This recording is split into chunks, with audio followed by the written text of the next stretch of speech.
Hello, this is Jennifer Grace for SJ Crafts, and today I'm going to be showing you Create Paper's The Pier collection, in particular this 12 by 12 sheet of washi paper.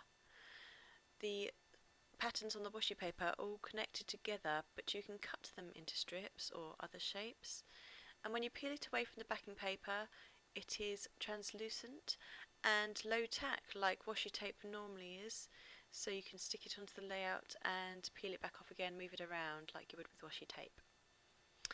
So I'm going to show you 10 tips in 10 minutes for ways to use this washi paper to finish off a layout like this one, which I have prepared with tags, ephemera and other items from the Pier collection.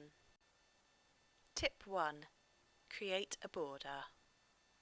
For my first tip, I'm going to use the washi paper like you might normally use washi tape as a border strip. So I've cut this strip of the paper down and I'm just going to peel off the backing paper from it and stick it below my photo along the bottom edge. I like using washi paper or tape this way because it means I don't have to cut down one of my larger, more precious pieces of paper to add that extra layer, that extra bit of pattern onto my page. It makes layering easier. Tip 2. Make some stickers. So now I'm going to use a punch. This is a Martha Stewart all around the page punch to make some stickers to go on my layout. So I'm just choosing the colours that I want to have at the top of the sticker, and I'm punching out a pinked circle shape. I'm going to make another one a little bit lower down so the pattern's slightly different. Just punch it out quickly, and then I've got another shape to go on my page. And to adhere them, I'm just going to peel off the backing paper. It's good to have nails to help you do this. And then I'm just going to stick it onto the page below the top right corner of my photo. I'm going to peel off the other one, and that's going to go below my photo at the bottom left. Adds some anchors to the photo without overwhelming it. Tip 3. Add a banner flag.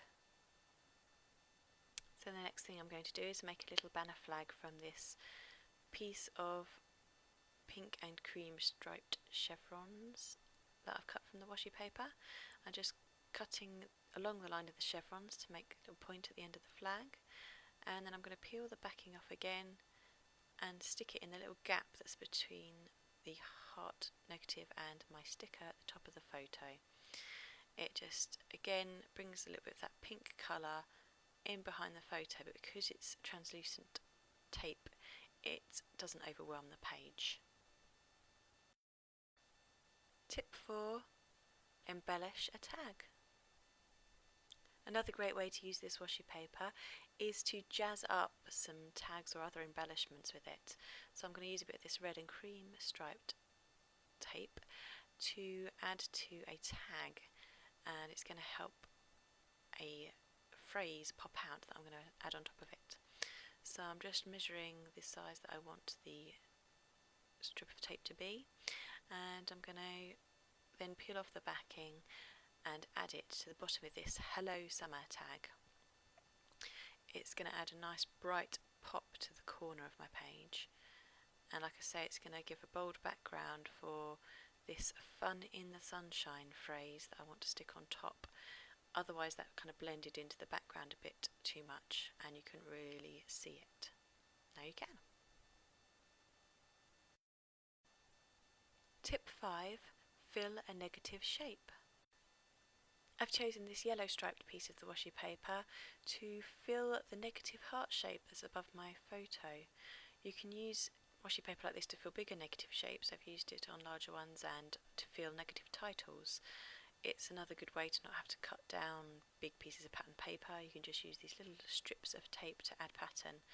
I like this yellow because I think it makes the heart stand out and feel a bit more sunny. Tip 6. Pleat it like a ribbon.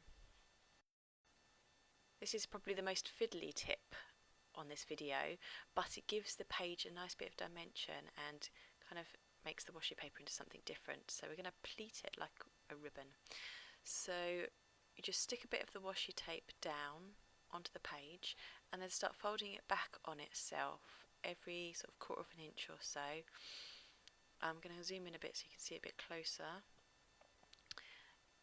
But you're basically sticking a little bit of it to the page at a time, about 1/4 of an inch, and then folding back the same amount. So you're getting little peaks sticking up from the page and giving it a bit more dimension.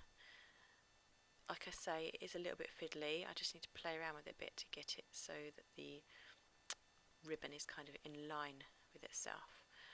But I do love the effect of it. I'm just going to cut it off a little bit shorter and fold the pleats back on themselves so they're coming out from behind the embellishment that I'm going to stick on top of it on the right. And it's like it's flowing across the page then. Tip 7. Is it just sticky tape?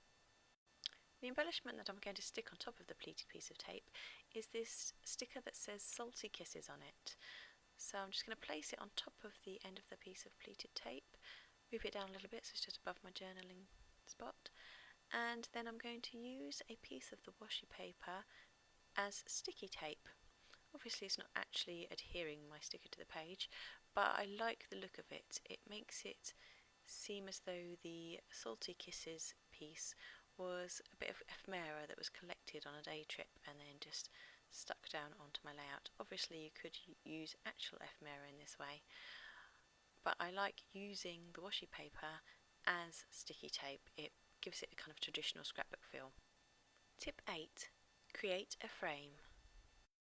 So the next thing I'm going to do is create a frame to go on top of my journaling spot. I kind of feel like the brown is a little bit too dark for my page.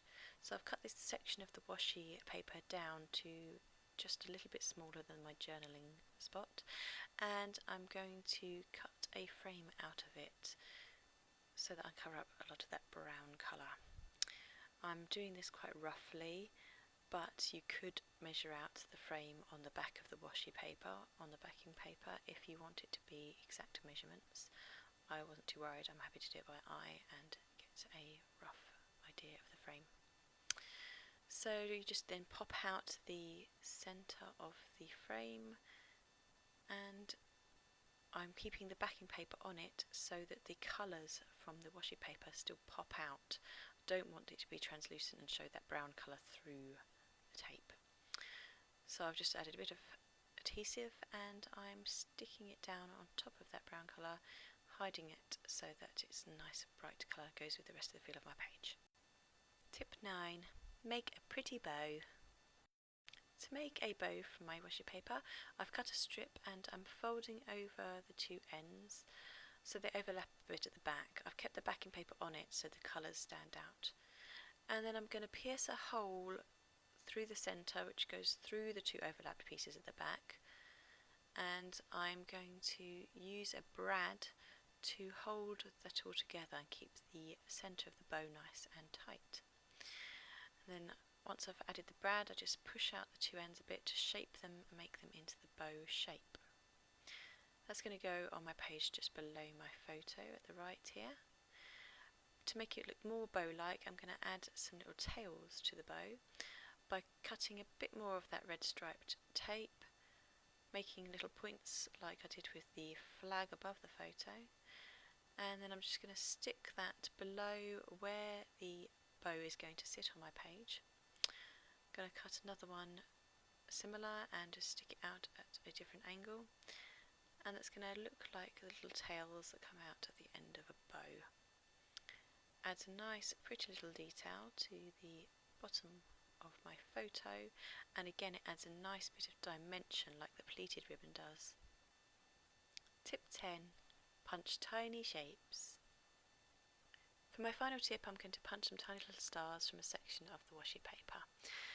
I love scattering small items around my pages, and using a little star punch like this and cutting small shapes from the washi paper means I've got those extra little details to add to my page. You can do this on normal washi tape as well, but you'd have to stick it onto a piece of white cardstock or something first if you want the colours to still pop out. With the washi paper you can just leave it on its backing paper, which is white, and then the grey colour of it still stands out. I adhered the stars with 3D foam dots, added some gems on my journaling, and the page was finished. Thank you so much for watching. This is Jennifer Grace for SJ Crafts.